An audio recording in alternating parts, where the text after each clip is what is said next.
ओम शांति। आज 19 अगस्त 2022 आज की साकार मुरली रंगीन बड़े बड़े अक्षरों में पढ़ें, सुने और मंथन करें। आज की मुरली का सार, मीठा मीठा बाबा कहते मीठे बच्चे, अभी तुम्हें सारे विश्व के आदि मध्य अंत की रोशनी मिली है। अभी तुम्हें सारे विश्व के आदि मध्य अंत की रोशनी मिली है। तुम ज्ञान को बुद्धि में रख सदा हर्षित रहो, सदा हर्षित रहो। बोला ज्ञान बुद्धि में रहेगा तो खुशी बनी रहेगी। प्रश्न, अभी तुम बच्चों की बहुत जबरदस्त तकदीर बन रही है। अभी तुम बच्चों की बहुत जबरदस्त तकदीर बन रही है। कौन सी और कैसे? कौन सी बन रही है और कैसे बन रही है? उत्तर, अभी तुम श्रीमत पर चल 21 जन्मों के लिए बाप से बेहद का वर्षा ले रहे, बाप से बेहद का वर्षा ले रहे हो। श्रीमत पर तुम्हारी सब मनोकामनाएं पूरी होती है। बाबा की श्रीमत पर चलने से तुम्हारी सारी मनोकामनाएं पूरी हो रही हैं। ठीक है ये बात। बाबा की श्रीमत पर चलने से हमारी मनोकामनाएं कौन सी पूरी होंगी?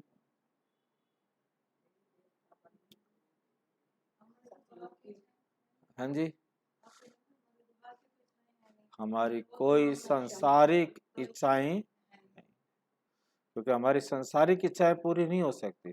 क्योंकि आम व्यक्ति यदि इस लाइन को पढ़ेगा तो वो ये सोचेगा हमारी जो भी इच्छा करेंगे वो मिल जाएगी। क्योंकि मुरली तो घर में सारे पढ़ेंगे, है नहीं। अब बस बाबा की श्रीमत पर चलो, बाबा को श्रीमत भी नहीं कहेंगे, वो तो कहेंगे बस बाबा को याद करो और तुम्हारी सारी मनोकामनाएं पूरी। इसी प्रकार से गड़बड़ होती। ये तुम्हारी जबरदस्त तकदीर है। तुम 84 जन्म लेने वाले बच्चे ही चक्कर लगाकर अभी ब्राह्मण बने हो, अभी ब्राह्मण बने हो। फिर देवता बनेंगे, फिर क्या बनेंगे? देवता बनेंगे। ऊंची तकदीर तब बनती है जब बुद्धि योग बल और ज्ञान बल से माया रावण पर जीत पाते, माया रावण पर जीत पाते हो। तुम्हारी बुद्धि में है कि हम बाप के पास आए आए हैं। हम किसके पास आए हैं? बाप के पास आए हैं अपनी तकदीर बनाने, अर्थात लक्ष्मी नारायण पद पाने। बाप के पास आए हैं अपनी तकदीर बनाने, अर्थात लक्ष्मी नारायण पद पाने। गीत, तकदीर जगाकर आई। ओम शांति। ये भगवान की पाठशाला है। ये किसकी पाठशाला है? भगवान की। यहाँ है ही भगवानोवाच बच्चों प्रति, यहाँ है ही भगवानोवाच बच्चों प्रति। गीत की पहली लाइन है तकदीर जगाकर आई। इस ईश्वरीय पाठशाला व बेहद बाप की पाठशाला में भगवान तो एक को ही कहा जाता है, एक को ही कहा जाता है। भगवान अनेक नहीं होते, भगवान अनेक नहीं होते। सभी आत्माओं का बाप एक है। अब एक बाप और अनेक बच्चों का ये संगठन व मेला, ये क्या है? एक बाप और अनेक बच्चों का ये है संगठन व मेला। ज्ञान सागर और ज्ञान नदियां, ज्ञान सागर और ज्ञान नदियां। पानी के सागर को ज्ञान सागर नहीं कहते। ज्ञान सागर से यह ज्ञान नदियां निकलती हैं, उनका ये मेला है, उनका ये मेला है। वे है भक्ति और ये है ज्ञान, वे है भक्ति, ये है ज्ञान। ज्ञान को कहा जाता है ब्रह्मा का दिन। सतयुग, त्रेता और भक्ति है रात, द्वापर, कलयुग। सतयुग त्रेता में है ही सदगति, सतयुग त्रेता में है ही सदगति। सुख धाम में जाना होता है, सदगति तो एक बाप ही करेंगे, सदगति तो एक बाप ही करेंगे। वे है सदगति दाता, तुम्हारी अब सदगति हो रही है। अर्थात पतित से पावन बन रहे हो। राजयोग सीख तमो प्रधान से सतो प्रधान बन रहे हो। तमो प्रधान से क्या बन रहे हो? सतो प्रधान बन रहे हो। सतो प्रधान बनेंगे तब ही स्वर्ग में जाएंगे, तब ही स्वर्ग में जाएंगे। फिर सतो प्रधान से तमो प्रधान में तुम कैसे आते हो? ये चक्र है ना, ये चक्र है ना। भारत स्वर्ग था, उसमें लक्ष्मी नारायण का राज्य था। अभी तक भी मंदिर आदि बनाते रहते हैं।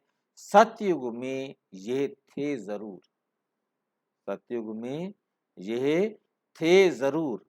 अभी तो कलयुग है, अभी तो कलयुग है। सतयुग में यथा महाराजा महारानी तथा प्रजा पावन थे, महाराजा महारानी तथा प्रजा पावन थे। लक्ष्मी नारायण को महाराजा महारानी कहा जाता है। लक्ष्मी नारायण को क्या कहा जाता है? महाराजा महारानी कहा जाता है। बचपन में वे महाराज कुमार श्री कृष्ण और महाराज कुमारी राधे थी। आज कहते हैं कृष्ण जन्माष्टमी है। अब अष्टमी क्या, आपको अष्टमी क्यों कहा है? शास्त्रों का भी जो सार है वे तुमको समझाया जाता है। चित्रों में भी दिखाते हैं, विष्णु की नाभि से ब्रह्मा निकला। ऐसे नहीं कि विष्णु बैठ ब्रह्मा द्वारा शास्त्रों का सार समझाते हैं। पहली लाइन क्या है जो शास्त्रों में लिखा गया कि विष्णु की नाभि से ब्रह्मा निकला, परंतु ऐसा किसी शास्त्र में नहीं लिखा कि विष्णु बैठकर ब्रह्मा के द्वारा शास्त्रों का सार समझाते, ऐसा कहीं नहीं लिखा। परम पिता परमात्मा शिव परम धाम से आकर ब्रह्मा के तन का आधार लेकर तुमको ये राज समझाते हैं। मनुष्य इतनी मेहनत करते हैं, भक्ति करते, परंतु कितनी भी भक्ति करते मिलता कुछ भी नहीं, भक्ति से मिलता कुछ भी नहीं। इसलिए भगवान कहते हैं जब भक्ति पूरी होती है तब फिर मैं, जब भक्ति पूरी होती है तब फिर मैं आता हूं, क्योंकि तुम्हारी पूरी दुर्गति हो जाती तुम्हारी पूरी दुर्गति हो जाती है। सतयुग त्रेता में तो तुम अपना सूर्यवंशी चंद्रवंशी अपना राज्य भाग्य पाते हो। सतयुग त्रेता में तो तुम जो यहाँ प्रारब्ध करके जाते हो तो अपना राज्य भाग्य पाते हो, सूर्यवंशी चंद्रवंशी, और फिर तुम गिरते गिरते पतित बन जाते हो। ये सब बुद्धि में याद रखना, ये बातें सारी बुद्धि में याद रखनी है।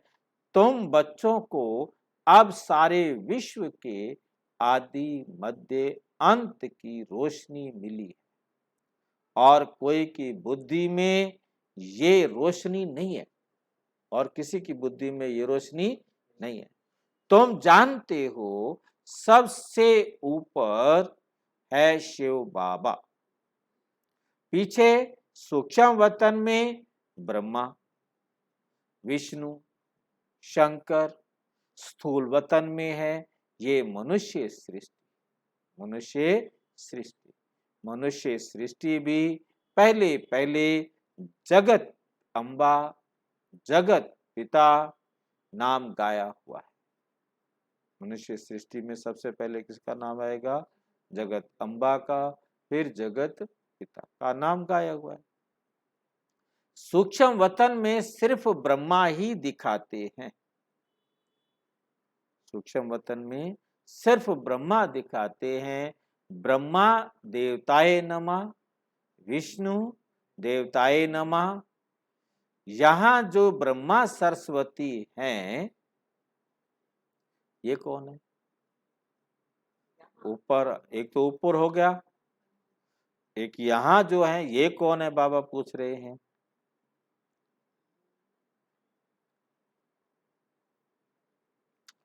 ब्रह्मा की बहुत महिमा है। ब्रह्मा की बेटी तो तुम भी हो। प्रजापिता तो जरूर यहां होगा, सूक्ष्म वतन में तो नहीं होगा।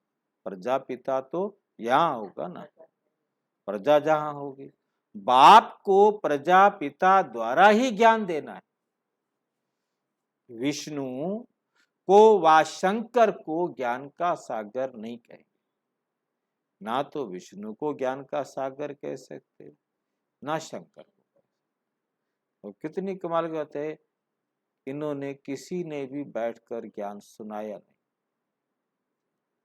ना तो विष्णु ने कभी किसी को ज्ञान सुनाया, ना शंकर ने किसी को ज्ञान सुनाया। ब्रह्मा के हाथ में शास्त्र पकड़ा दिए हैं, परंतु ब्रह्मा ने भी बैठकर कभी किसी को ज्ञान नहीं, शास्त्र पकड़ा दिए।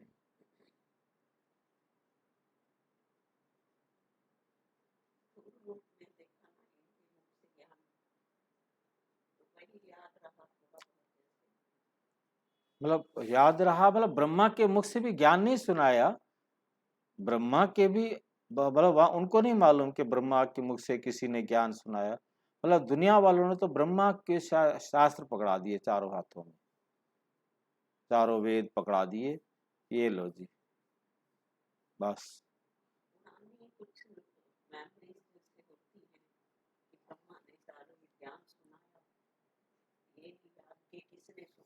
हाँ उनको नहीं, उनको ब्रह्मा ने सुनाया, किसने सुनवाया उनको नहीं मालूम।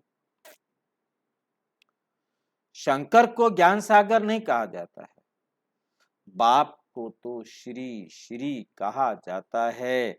वे है श्रेष्ठ ते श्रेष्ठ, ऊंच ते ऊंच भगवान। वे फिर रचना रचते हैं, श्री राधे श्री कृष्ण। वे स्वयंवर बाद बनते हैं, महाराजा श्री नारायण और महारानी श्री लक्ष्मी। महारानी श्री लक्ष्मी। सतयुग में उन्हों का राज्य चलता है, त्रेता में है राम सीता का राज्य। स्वर्ग सतयुग को कहा जाता है। फिर दो कला कम हो जाती है, फिर दो कला क्या हो जाती है? कम हो जाती है। 16 कला से 14 कला में आ जाते हैं, आ गए। फिर द्वापर से भक्ति मार्ग शुरू होता है। द्वापर से फिर भक्ति मार्ग शुरू होता है। अभी बाप कहते हैं तुम बच्चों को मैं सदगति में ले जाता हूँ। भारत पावन था, फिर पतित किसने बनाया? रावण ने। इसलिए मुझे ही कल्प कल्प आना पड़ता है, पतितों को आकर पावन बनाना पड़ता है। तुम यहाँ आए हो तकदीर बनाने, अर्थात विश्व का मालिक बनने।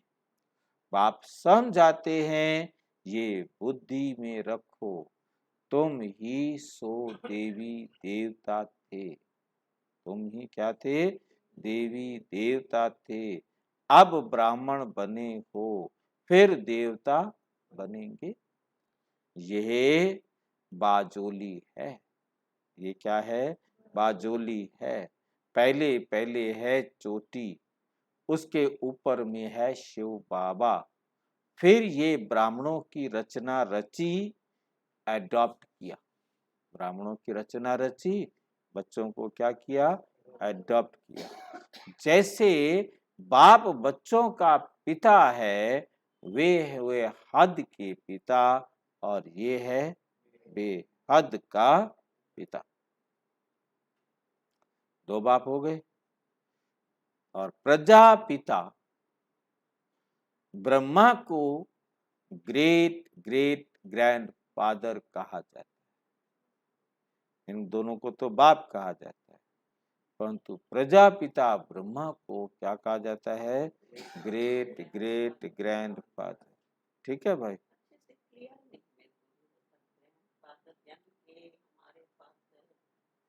Great great grand father, grand father का ग्रैंड फादर, ग्रैंड फादर सबका।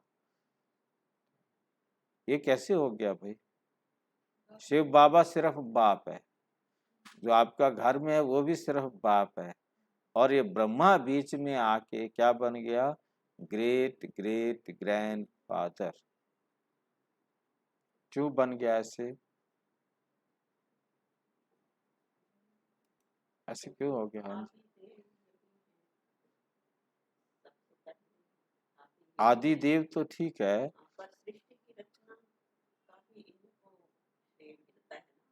फिर उनको ग्रेट ग्रेट ग्रैंड फादर, दादा परदादा सरदादा और दादा और दादा क्यों कहा? नहीं, बाबा कहते बच्चे, ब्रह्मा बाबा से हम कैसे बच्चे बने? उनके संकल्प वंश, हम उनके मुख वंशावली हैं ही नहीं। ठीक है। और फिर आगे आप संकल्प की रचना करते हैं। ठीक है। तो मतलब ब्रह्मा बाबा के द्वारा तो थोड़े से बच्चे सिलेक्ट हुए, फिर उनके बच्चों के द्वारा, हाँ, तो उसके बाद उन बच्चों के द्वारा आगे बच्चे ढूंढे गए, तो वो उनके पोते हो गए, उनके लिए वो दादा हो गया। अब उनके आगे उन्होंने आगे आगे आगे पौध बनाई, नए नए बनाए, तो वो उनके लिए परदादा हो गया, और उनके लिए दादा का भी दादा हो गया, उनके लिए दादा का भी दादा हो गया। मतलब सभी, कोई बात आई नहीं होगी बात।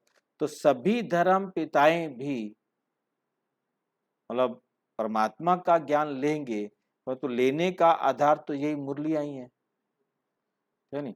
और सब धीरे धीरे पीढ़ी दर पीढ़ी बनते जाएंगे, छोटा और छोटा और छोटा और छोटा। इसीलिए उनको कहा जाता है great great great grand father.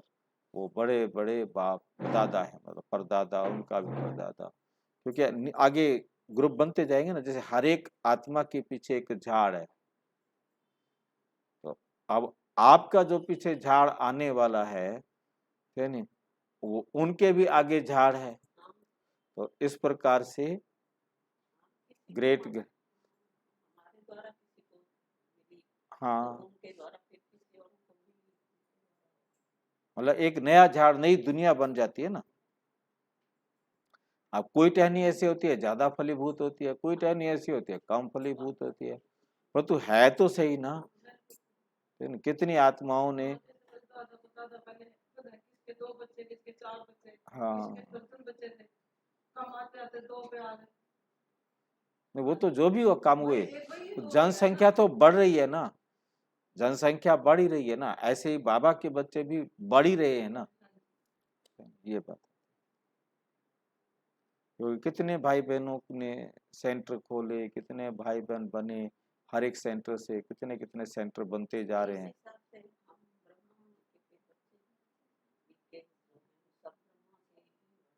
और कहलाएंगे सारे ब्रह्मा कुमार ब्रह्मा कुमारी, परंतु मुख्य वंशावली केवल वो, बाकी सारे संकल्प वंशावली, ठीक है नहीं। परंतु निमित्त जो बना तो वो तो उनके झाड़ में रहेंगे ना। जैसे इब्राहिम आएगा तो इब्राहिम के फॉलो करने वाले सारे एक झाड़ बन गया, क्राइस्ट को फॉलो करने वाले, बुद्ध को फॉलो करने वाले, महावीर जी को फॉलो करने वाले, जितने भी धर्म पिताएं आएंगे वो सारे के सारे आएंगे ना। इस प्रकार से इनको कहा जाता है ग्रेट ग्रेट ग्रैंड। हाँ, हम ब्रह्मा के संकल्प वंशावली हैं। जो ब्रह्मा कुमार ब्रह्मा कुमारियां बनेंगे वो त्रेता के अंत तक आ जाएंगे। ये सारे मतलब जो भी संकल्प वाले होंगे, क्योंकि अभी तो देखो 2 करोड़ चाहिए सतयुग के अंत तक। 2 करोड़ तो आज की डेट में भी ब्रह्मा कुमार नहीं बने, मतलब आज की डेट में भी 2 करोड़ ब्रह्मा कुमार नहीं बने, लाखों में ही है, ठीक है नहीं। हो सकता है कि भी 1 करोड़ के आसपास संदेश जिनको मिल गया हो, परंतु अब कितना मिला है कोई रिकॉर्ड नहीं है, ठीक है नहीं। तो मतलब कहने का कि अब जो कुछ भी होना है बड़ा फास्ट होना है, तो जो संदेश लेंगे और वो फटाफट बनेंगे और फटाफट उनका काम होगा, तो जल्दी जल्दी अपने जीवन को परिवर्तन करेंगे।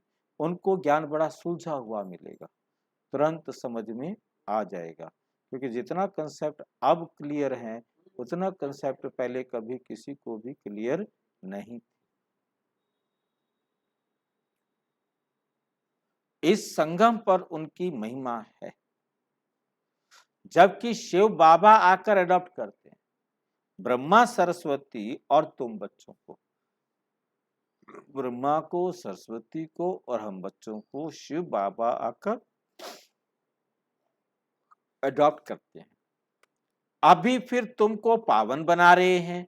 तुम जानते हो हम बाप से फिर से वर्षा लेने आए हैं। कल्प कल्प लेते आए, पहली बार तो नहीं ले रहे हैं। फिर जब रावण राज्य शुरू होता है तो गिरना शुरू होता है, अर्थात पावन से पतित बनते हैं। अब सारी सृष्टि में रावण राज्य है, सब दुखी हैं, शोक वाटिका में हैं। सतयुग में तो दुख की बात ही नहीं होती। आज है श्री कृष्ण जन्माष्टमी। कहते हैं देवकी का 8वां नंबर बच्चा श्री कृष्ण पैदा हुआ। अब 8वां नंबर कृष्ण जन्म लेगा क्या? कृष्ण का जन्म तो होता है सतयुग में, वो वैकुंठ का फर्स्ट प्रिंस है। उन्हें फिर द्वापुर में ले गए हैं, तो ये गपोड़ा हुआ ना, ये गपोड़ा हुआ ना। अब तुम जानते हो कि अभी वे आत्मा अंतिम जन्म में पढ़ रही है, वही आत्मा अंतिम जन्म में पढ़ रही है। सतयुग में कृष्ण के माँ बाप को 8 बच्चे तो होते नहीं। ब्रह्मा बाबा कृष्ण की आत्मा, ये मुरली जो चली है ये साकार मुरली है ना, 69 के टाइम की, तो उस समय तो यही कहेंगे ना। सतयुग में कृष्ण के माँ बाप को 8 बच्चे तो होते नहीं, कृष्ण को 8 बच्चे तो होते ही नहीं। ये शास्त्र भी ड्रामा अनुसार सब पहले से ही बने हुए हैं। अब आप सभी शास्त्रों का सार समझाते हैं, भगवानोवाच तुमको ये ज्ञान सुनाते हैं। इसमें गीत व श्लोक आदि की बात, ना तो इसमें कोई गीत की बात है और ना ही इसमें कोई श्लोक की बात है। बाबा तो सीधी बात समझाते हैं। ये तो पढ़ाई है। बाकी ये शास्त्र आदि सब भक्ति मार्ग की सामग्री है। भक्ति शुरू होने से ही पहले पहले शिव बाबा का सोमनाथ मंदिर बनाते हैं। पहले पहले होती है शिव बाबा की अव्यभिचारी भक्ति, और ये है शिव बाबा की अव्यभिचारी ज्ञान। ये है शिव बाबा का अव्यभिचारी ज्ञान, जिससे तुम पावन बनते हो। भक्ति के बाद वैराग्य गाया जाता है। तुमको इस सारी पुरानी सृष्टि से वैराग्य है। पुरानी सृष्टि जरूर विनाश हो, तब फिर नई स्थापन हो, तब फिर नई स्थापन हो। ये वही महाभारत लड़ाई है जो कल पहले भी हुई थी। मूसल आदि नेचुरल कैलेमिटीज जो हुई थी, वे फिर होनी है, वे फिर होनी है। देवताएं कभी पतित दुनिया पर पैर नहीं रखते। देवताएं कभी पतित दुनिया पर पैर नहीं रखते हैं। माँ लक्ष्मी का आह्वान करते हैं। हर वर्ष उनसे धन मांगते, हर वर्ष लक्ष्मी से धन मांगते हैं। लक्ष्मी नारायण दोनों इकट्ठे महालक्ष्मी को 4 भुजा दिखाते हैं। दीपमाला पर उनकी पूजा करते। हर वर्ष भारतवासी भीख मांग, हर वर्ष भारतवासी क्या करते हैं? भीख मांग। किससे? लक्ष्मी से। ये है विष्णु के 2 रूप, लक्ष्मी नारायण। मनुष्य इन बातों को कोई जानते नहीं, इन बातों को जानते नहीं। विष्णु एक रूप 2 सिर्फ भुजाओं के कारण हो जाते हैं क्या? विष्णु तो एक है। बाबा ने कहा है कि विष्णु के ये 2 रूप है। तो 2 हाथ नारायण, उससे 2 जने हो जाते हैं हाथों से, वो प्रतीक। परंतु विष्णु के 2 रूप है का क्या मतलब होगा? विष्णु के 2 रूप, विष्णु तो एक है ना, फिर उसके 2 रूप क्यों?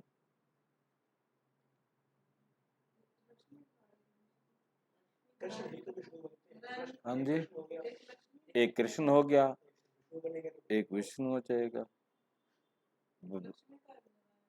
लक्ष्मी का एक नारायण।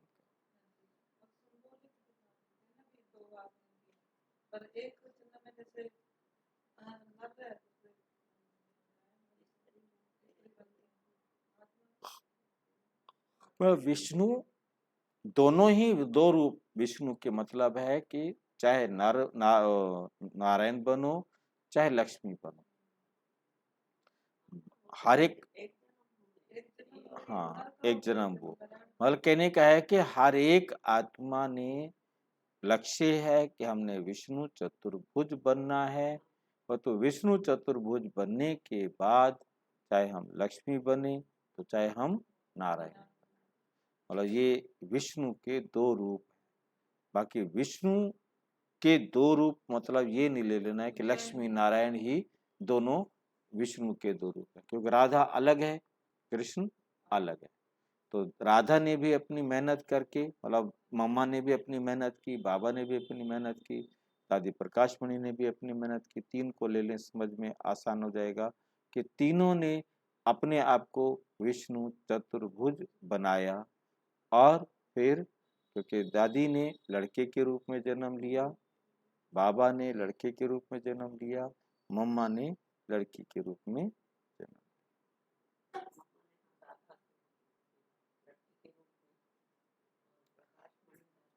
लड़के के रूप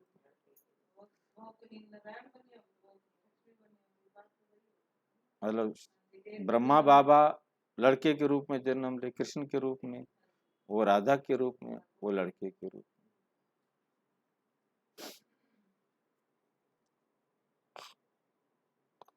इस समय है प्रजापिता आदि देव और जगत अम्बा आदि देवी। अभी श्रीमत पर तुम्हारी सब मनोकामनाएं पूर्ण होती हैं। 21 जन्मों के लिए तुम राज्य भाग्य पर लेते हो। ये ब्रह्मा है साकारी पिता और शिव बाबा है निराकारी पिता। वर्षा तुमको उनसे मिलना है, वह है स्वर्ग का रचयिता। तुम 21 जन्मों के लिए वर्षा पा रहे हो। कितनी जबरदस्त तकदीर है, ये भी जानते हो। आएंगे यहाँ वही जिन्होंने 84 जन्म का चक्र लगाया है, वही आकर ब्राह्मण बनेंगे, ब्राह्मण ही फिर देवता बनेंगे। अभी तुम बच्चे किसकी जयंती मनाएंगे? तुम बच्चे किसकी जयंती मनाएंगे? बाबा यहां से पूछ रहे। तुमको लक्ष्मी नारायण की मनानी पड़ेगी। ज्ञान सहित वे छोटेपन में हैं। राधे कृष्ण तो दोनों की मनानी पड़े। राधे कृष्ण छोटेपन में है, बड़े होते तो लक्ष्मी नारायण बनते हैं। हाँ, सिर्फ कृष्ण की क्यों? ये जन्म अष्टमी सिर्फ कृष्ण की क्यों? वो तो कृष्ण को द्वापर में ले गए हैं। राधे और कृष्ण तो दोनों अलग अलग घर के हैं, फिर मिलते हैं तो दोनों की इकट्ठी मनानी चाहिए। नहीं तो समझते नहीं है कि कृष्ण का जन्म कब हुआ। हम अब समझते हैं, तुम अब समझते हो, कृष्ण का जन्म सतयुग आदि में हुआ था। सतयुग की आदि में हुआ था।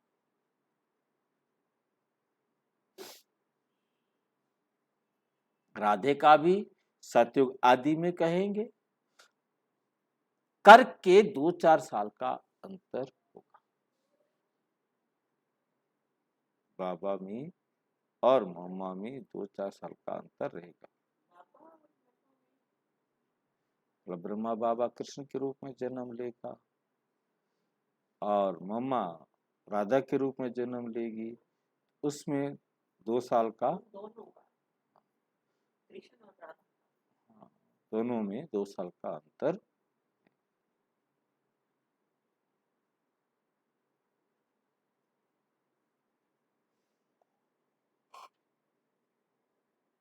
तुम्हारे लिए सबसे सर्वोत्तम तो है शिव जी। बस मेरा तो एक शिव बाबा, दूसरा न। तुम अब देवता बन रहे हो, लक्ष्मी नारायण राम सीता बन रहे हो, ये भी समझाया है। राम सीता को क्षत्रिय,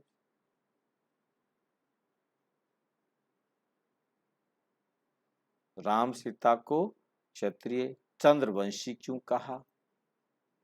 जो नापास होते हैं वो चंद्रवंशी घराने में आते।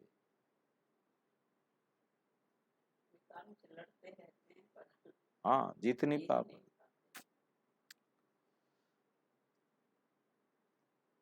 वे चंद्रवंशी घराने में आते हैं। ये है माया के साथ युद्ध। रावण पर विजय प्राप्त करते हो, धीरे करते हो। इस युद्ध के मैदान में बाकी पांडवों कौरवों की लड़ाई है।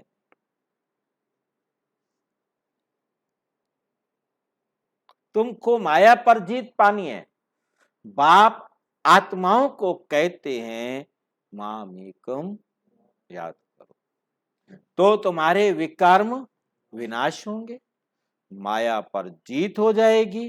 बुद्धि योग बल और ज्ञान बल से माया पर विजय प्राप्त करनी है। भारत का प्राचीन योग बल मशहूर है।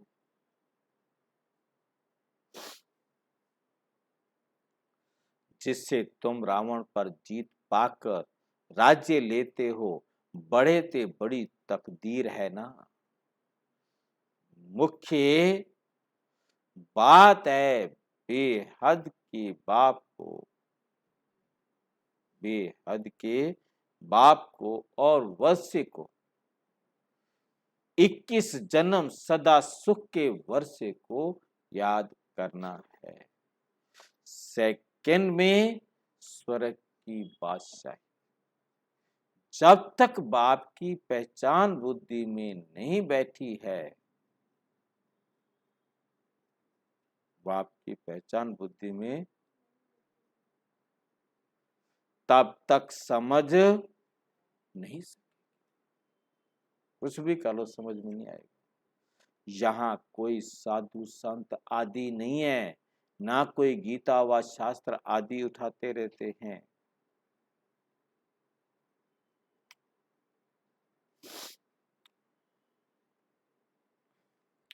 जैसे साधु लोग सुनाते हैं, गांधी भी गीता सुनाते थे और फिर गाते थे, पतित पावन सीताराम रघुपति राघव राजा।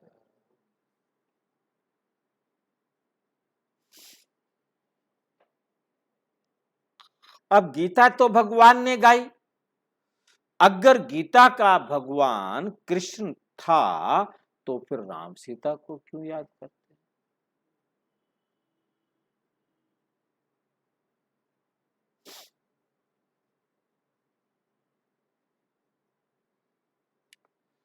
निराकार भगवान सभी भगत पुकारते हैं उसे, पुकारते हैं हे राम हे भगवान आप आकर हम सीताओं को पावन बनाओ।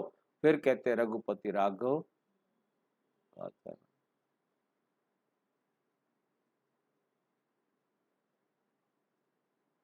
सुनी सुनाई बात को पकड़कर बैठेंगे।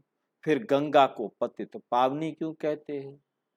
भक्ति में, भक्ति मार्ग में बहुत वहां जाते हैं और वर्ष वर्ष क्या करते हैं, मेला लगता है। कहीं भी घूमने तीर्थ यात्राओं पर तो 4-5 साल बाद मेला लगता है। बचाव के लिए कोई जगह तो चाहिए। तुम बैठे हो ज्ञान सागर के पास, वे फिर जाकर पानी के सागर पर स्नान करते। कहाँ ज्ञान स्नान और कहाँ पानी का स्नान।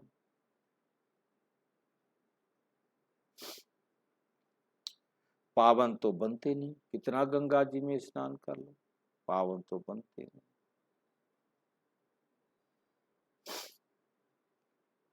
पतित ही बनते आए हैं। तुम तो अभी ज्ञान मार्ग में हो, तुम अभी वहां नहीं जाएंगे, तुम अभी वहां नहीं जाएंगे। सच्चा सच्चा संगम है ये, जबकि आत्माएं परमात्मा अलग रहे बहुकाल। सुंदर मेला कर दिया सतगुरु मिला। परम पिता परमात्मा से बहुत समय से कौन बिछड़ते हैं? बहुत समय से कौन बिछड़ते हैं? वही जो पहले पहले सतयुग में आए थे। तो जरूर उनसे ही पहले पहले भगवान मिलेंगे। पहले वही आएंगे जहां जरूर पढ़ना पड़े। जो स्कूल में ही नहीं आएंगे, तो स्कूल में ही नहीं आएंगे तो वे क्या सुनेंगे?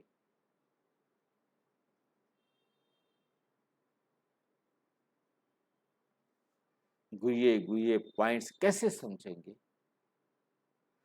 कोई कहते हैं फुर्सत नहीं, बाप कहते हैं ये है सच्ची कमाई, वो है झूठी, तुम तो पद्म पद्म पति बनने वाले हो।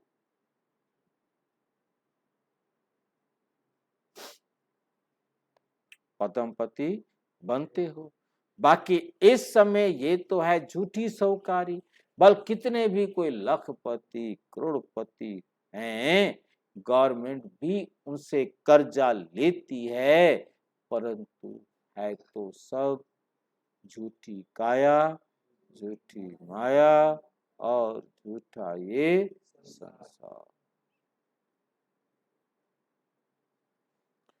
बाप बात समझाते हैं, बच्चे तुमको कितना साहूकार बनाता हूं।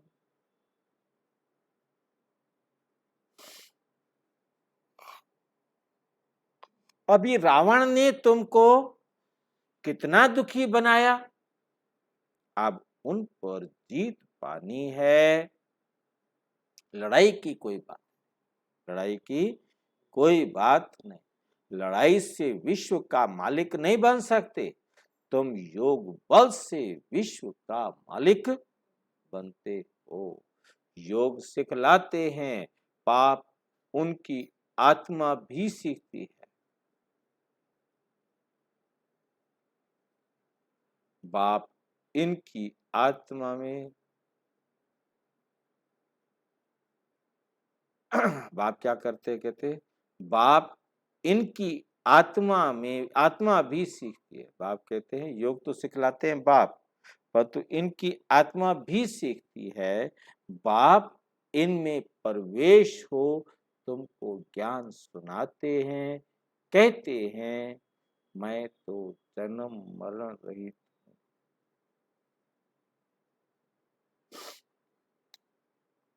बाप बेहद का बाप है, तो बेहद का राज समझाते हैं, तुमसे माया ने क्या कहा।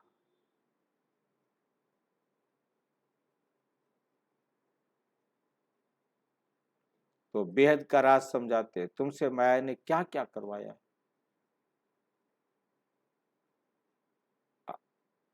क्या क्या करवाया। तुम पांच भूतों के वश होते गए, माया ने क्या क्या करवाया कि तुम पांच भूतों के वशीभूत होते गए।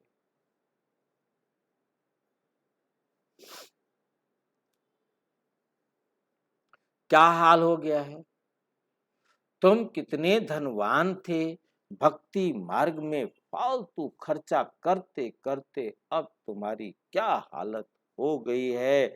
अब भक्ति के बाद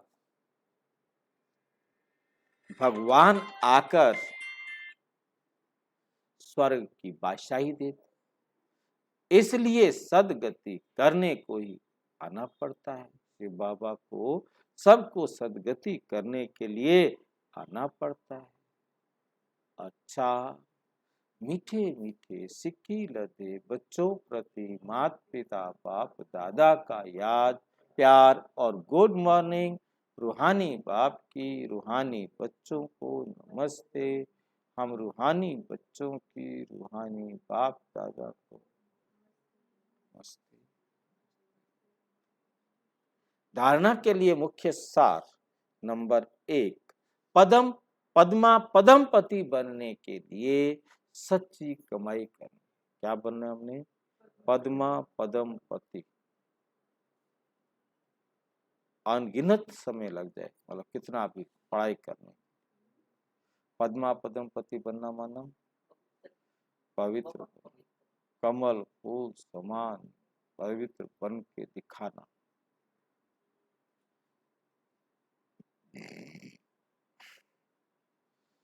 सच्ची कमाई करनी है, पढ़ाई में समय का बहाना नहीं देना। ऐसे नहीं पढ़ाई के लिए फुर्सत नहीं है, रोज पढ़ना जरूर है, पढ़ना जरूर है।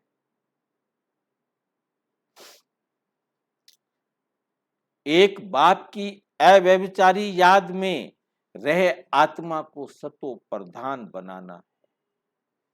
आत्मा की हम तो गांव में रहते हैं, कहीं रहते हैं, अपने आप को एक शरीर के साथ कनेक्ट करना है, परमात्मा की श्रीमत। एक बाप की अव्यभिचारी याद में रहे आत्मा को सतो प्रधान बनाना है। और जैसे हम एक ही बाप शिव बाबा, ठीक है ना, भक्ति भी और ये भी, तो इसमें क्या है, ज्ञान में तो है कि हमने शिव बाबा के साथ कनेक्शन जोड़ना है, और भक्ति में क्या है कि एक शिव की मूर्ति की पूजा करना।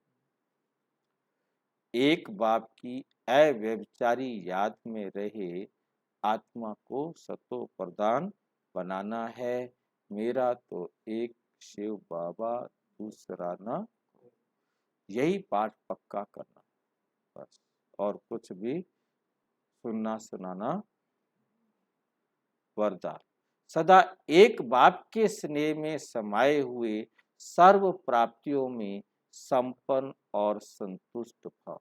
सदा एक बाप में प्यार हो, मतलब एक बाप का कहना मानो, और सदा स्नेह में समाये हुए रहो, सब प्राप्तियों से संतुष्ट बनो, कोई इच्छा नहीं रह गई बाकी।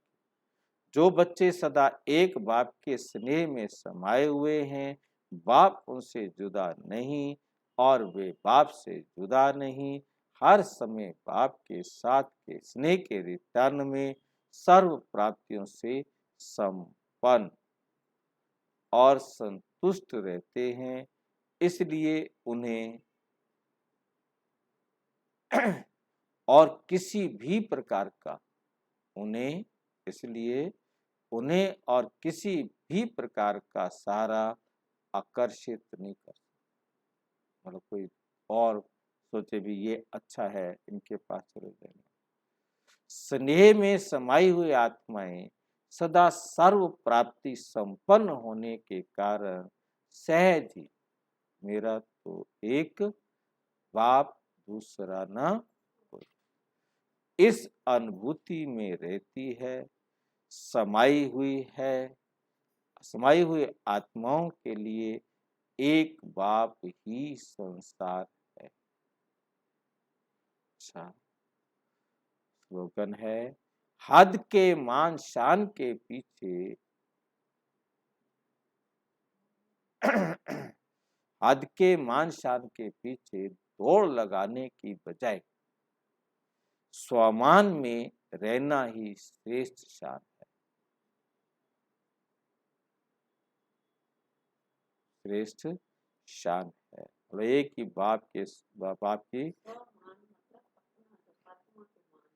हद के मान शान को छोड़कर स्वमान में, मतलब जो बाबा ने हम सबको स्वमान दिए हैं, मैं आत्मा शांत स्वरूप हूँ, ज्ञान स्वरूप हूँ, पवित्र हूँ, इन स्वरूपों को, स्वमान को याद करना। तो यही जो है ना सबसे श्रेष्ठ शान है, क्योंकि हम किसकी संतान, सारे संसार के मालिक की संतान। और विस्तार से जानने के लिए विश्व में 140 देशों में प्रजापिता ब्रह्मा कुमारी ईश्वरीय विश्वविद्यालय के किसी भी सेवा केंद्र पर संपर्क करें, और यदि कोई प्रश्न है तो 9213106986 पर केवल टेलीग्राम करें, 9650692270 पर केवल व्हाट्सएप करें, फोन नहीं। ओम शांति।